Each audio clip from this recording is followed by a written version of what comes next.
விபச்சாரத்திலே கண்டுபிடிக்கப்பட்ட ஒரு ஸ்திரியை வேதபாரகரும் பரிசேயரும் அவரிடத்தில் கொண்டு வந்து அவளை நடுவே நிறுத்தி, போதகரே, போதகரே, இந்த ஸ்திரீ விபச்சாரத்தில் கையும் மெய்யுமாய் பிடிக்கப்பட்டாள்.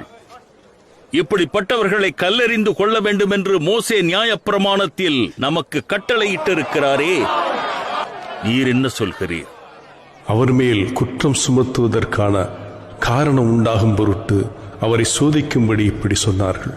இயேசுவு குனிந்து விரலினால் தரையிலே எழுதினார்.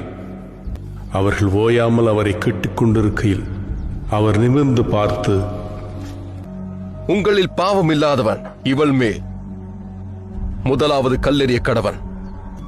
அவர் மறுபடியும் குனிந்து தரையிலே எழுதினார். அவர்கள் அதை கேட்டு தங்கள் மனசாட்சியினால் கடிந்து கொள்ளப்பட்டு பெரியோர் முதல் சிறியோர் வரைக்கும் ஒவ்வொருவராய் போய்விட்டார்கள். இயேசு தனித்திருந்தார். அந்த ஸ்திரீ நடுவே நின்றார். இயேசு நிமிர்ந்து, அவர்கள் இங்கே ஒருவனாகிலும் உன்னை ஆக்கினைக்குள்ளாக தீர்க்கவில்லையா?